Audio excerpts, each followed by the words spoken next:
Hello and welcome back to my channel. My name is Scott McKenzie. I am the founder of Golden Age Companions, a non-medical home care agency based in Irvine, California. We have been in business since 2011 and have generated over $8 million of revenue.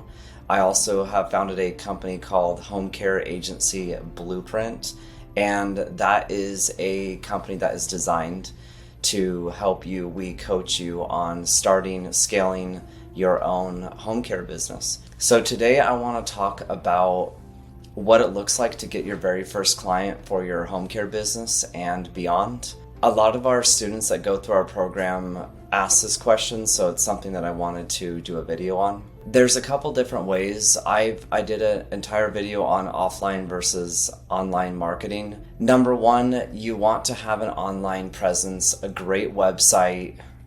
We have a service where we can put the agency on 80 different directories. Regardless, like you want to have the Google My Business, Facebook, all the social media, everything set up. And then the other thing is making sure that whatever company name that you've decided to incorporate, that name, you got to make sure that that is the same thing as like your Instagram handle, your Facebook handle, so the branding is consistent. And then as far as when you have that online presence, that's kind of like your online like store, right? That's like that's your presence. That's where people most likely are going to be finding you. They're going to be looking up your agency, seeing what you're all about. Collecting reviews is really important as you get started and get rolling and get some clients that are just super happy with your services. But regardless, you got to have an online presence from the get-go, a really great website that's SEO optimized, and that you have something that's not just visually appealing. It's important. I'm a big branding guy, so I always think, well, the best looking website, I used to think this, that the best looking website is going to show up everywhere in search results. Not necessarily the case. It's important to have an aesthetically pleasing website, but then also have the text and copy is structured in a way that you have good chances of climbing up on those search results faster. So the other thing is offline marketing. Now, there's an entire mastermind that we enroll in with our Blueprint program. It's a 12-month mastermind, and you get to partake in that. And essentially, you don't have to go through the entire 12 months to get your first client. That's not what it is. It's just there to support you, and our team is there to make sure that you are able to generate referrals the quickest. We've seen it in as quick as a month. We've seen it take as long as 6-7 months to generate that very first referral from out of a facility. So, I'm just always transparent and honest and real with everything. So I like to set up proper expectations when starting up a home care business, especially for anyone that comes on board as a student with me. And yeah, so generally there is a process to go out to facilities. You want to be visiting them every 8 to 10 days. There's skilled nursing facilities. You're meeting the discharge planners, social workers. And then, this really is a relationship-based business. So it's super important to focus on a smaller amount of B2B referral sources instead of just going, initially you want to go to maybe 20 or 30 or even 40 of them, and then start to narrow down which ones received your information the best, which ones that you felt like the people you got along with the best. Sometimes it takes some time to get past the gatekeeper, and then you eventually get to a case manager or a social worker that will refer to you.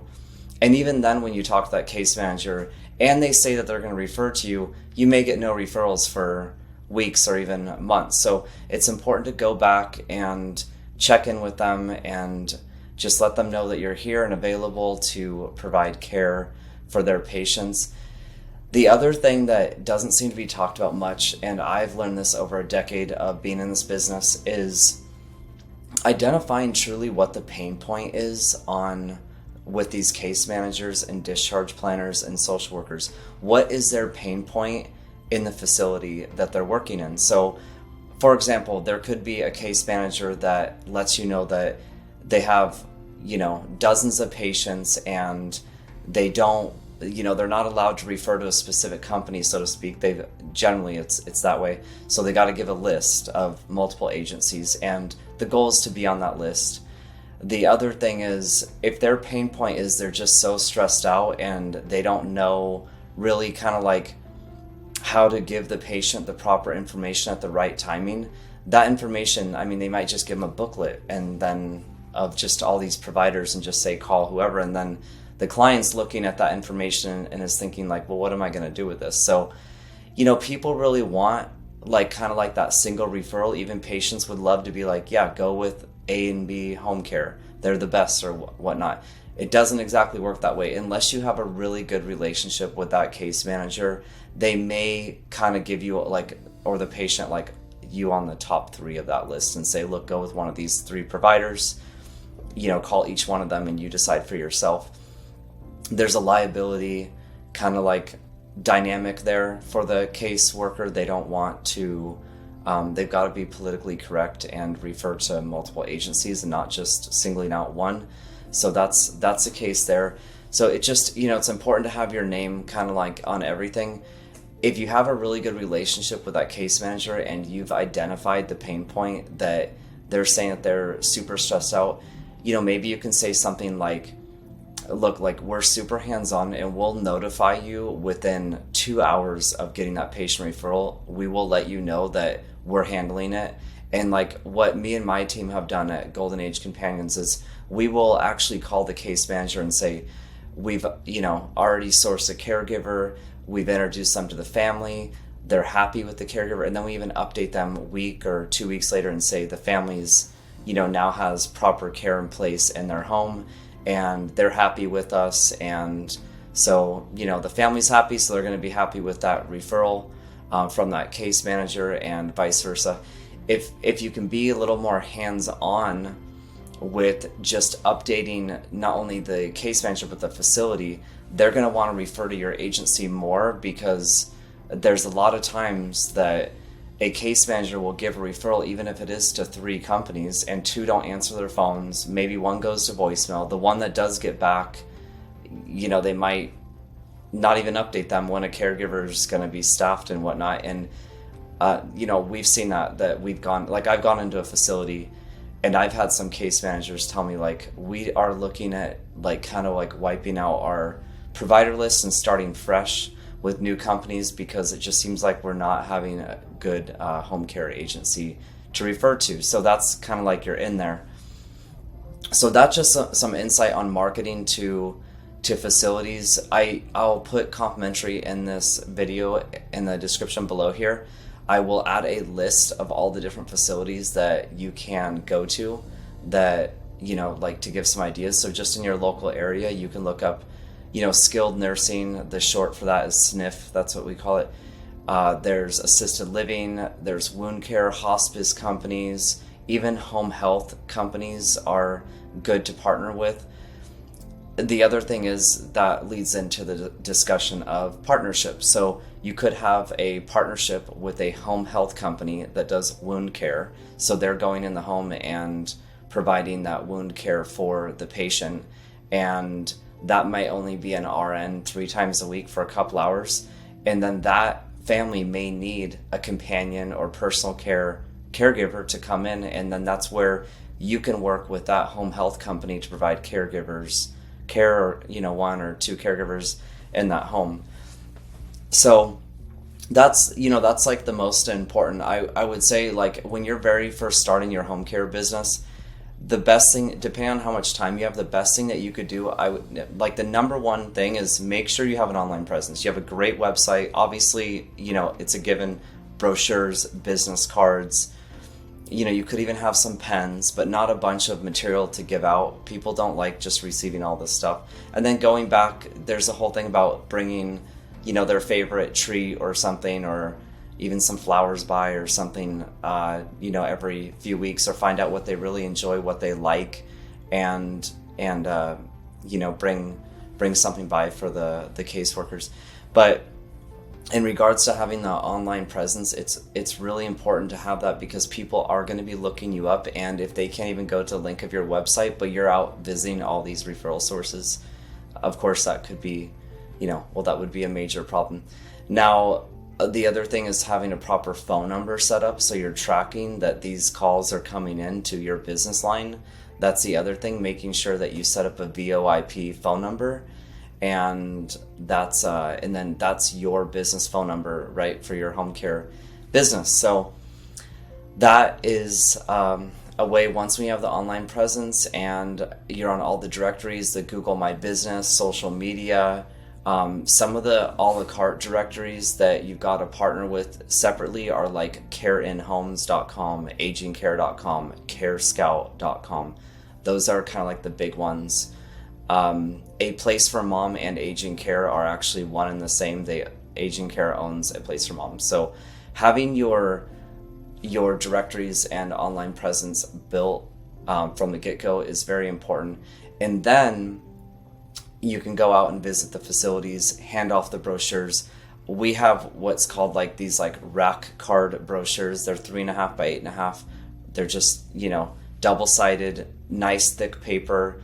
We do like a matte, almost like a soft touch paper. They're super high quality.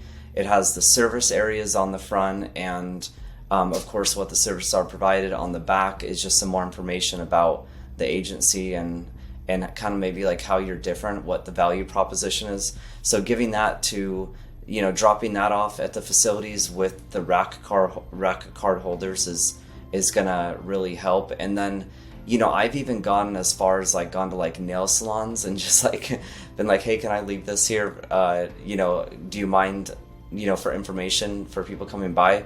I know back in the day, I used to take my grandmother, because I was her caregiver part-time for the last couple years, and I would take her to nail salons because she'd want to go get her nails done. And so I knew that I was taking her there. She was my grandmother. If I saw like a rack card with a home care agency there, I would have considered maybe in the future getting care for her. So that's something. And then just making sure, like going out to facilities, that just takes your time, right? It's not a bunch of money, it's your time. And you're sending off, you're bringing by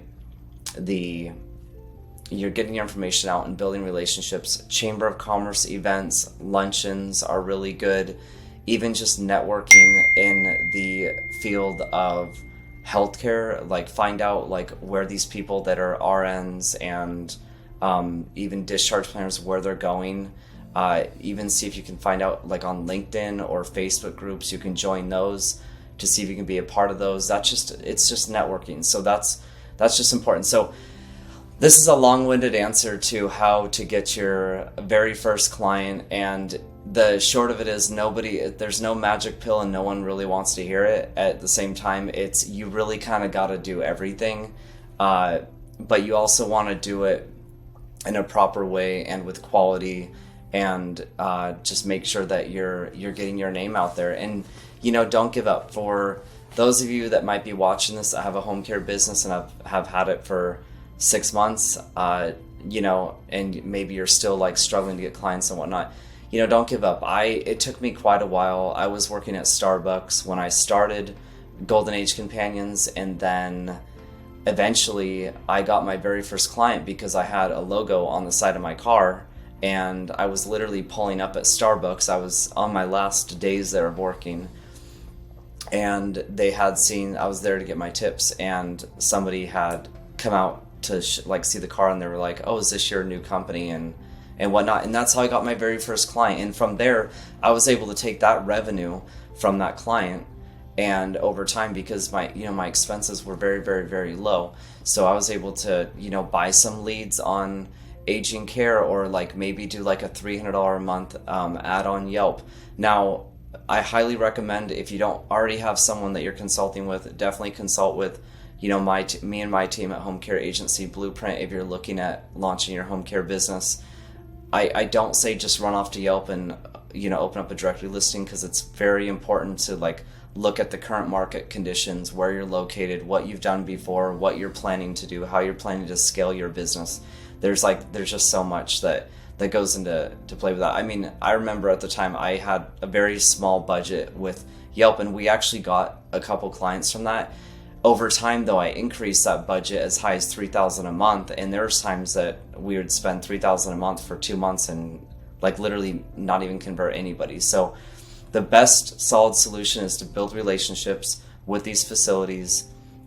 And then, you know, even like if you look up like different online resources, Google Ads is really great for getting home care clients. But then again, you've got to make sure that you have that set up properly. We have a partnership with our Google Ads team that does that in our program as well. And then, yeah, there's so many other things. Facebook ads, the kind of like the last thing I'll touch on is Google ads versus Facebook ads. In my experience, I'm not saying there's one that's like, so to speak, totally wrong. I look at Facebook ads as more brand awareness as you're getting bigger as a home care business, and then Google ads is actually more like intent-based marketing. So, you know, for those of you that are not familiar with Google ads, when someone's looking up like, I need care for example, in this situation, I need care for my mom or home care providers near me or caregiver, whatever. It's intent-based. So you're capturing that client when they need the care now, and that's why Google ads is a little more expensive. But like, you're getting people that need the care, and you can convert. There's a very high possibility to convert those clients, where with Facebook, you're more just getting your branding out there, and it's just kind of people browsing. So they're not really looking right away. That's just in my experience how I've seen it. I do know it's a fact that Google Ads is intent-based though. So that's just kind of like a nugget there. All right, well, thank you for coming to this video today. And if you haven't already, please like and subscribe to my channel if you feel like you're getting value. And if you are interested in working with me and my team at Home Care Agency Blueprint, there's a Calendly link below in the description. It's my direct link that comes to me, so we can have a conversation about how to start or scale your own home care agency. Thanks so much.